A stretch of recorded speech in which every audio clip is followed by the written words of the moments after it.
Shalom Bapak Ibu dan Saudaraku yang dikasihi Tuhan Yesus Kristus. Bagaimana kabar Bapak Ibu dan Saudara semua, diberkati oleh Tuhan, amin.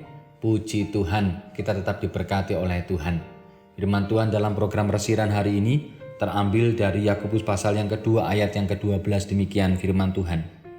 Berkatalah dan berlakulah seperti orang-orang yang akan dihakimi oleh hukum yang memerdekakan orang. Saudaraku yang dikasihi Tuhan, sudah menjadi keharusan manusia bertindak sebagai manusia.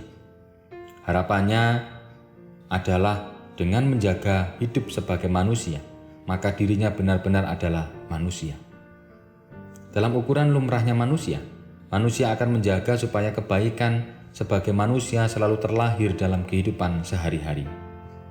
Sehingga ketika setiap manusia menampilkan kebaikannya, manusia bisa beradab dengan mengupayakan tindakan dan cara berpikir yang luhur. Tetapi sayang, pada kenyataannya manusia semakin lama justru semakin jauh dari beradab.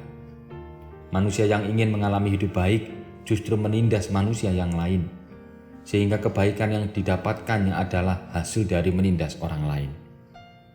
Yakobus mengingatkan supaya manusia mengupayakan tindakan yang memang memperlihatkan sisi kemanusiaannya.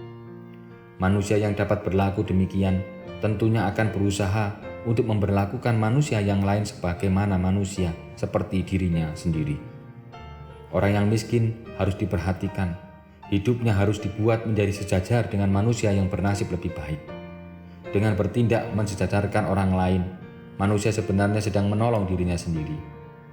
Sikap untuk memperhatikan orang lain nantinya akan mengajar supaya manusia ingat bahwa ada manusia yang lain.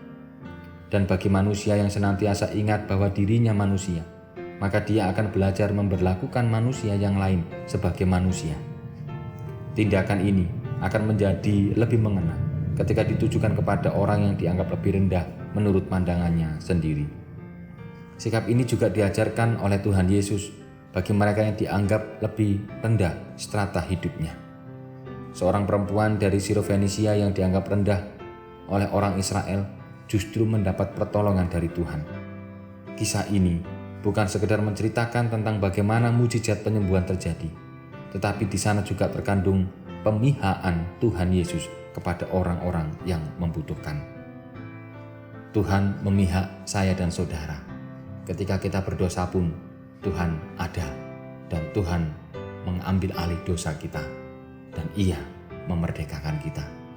Mari saudaraku, seperti Allah yang telah memanusiakan kita, yang telah memberikan kemerdekaan dari dosa, mari kita bertindak selayaknya manusia, yaitu memerdekakan manusia yang lain dari belenggu kebodohan, kemiskinan, dan keterbelakangan. Kiranya itu menjadi panggilan kita sebagai orang-orang yang percaya. Amin. Mari kita berdoa. Tuhan Yesus, tolonglah kami agar kami senantiasa bisa bertindak selayaknya manusia dan menjadikan sesama kami yang lain sebagai manusia yang berarti. Terima kasih Tuhan, seperti Engkau yang telah menjadikan kami berarti, maka pakailah kami untuk menjadikan sesama kami lebih berarti. Di dalam nama Tuhan Yesus Kristus kami berdoa. Amin.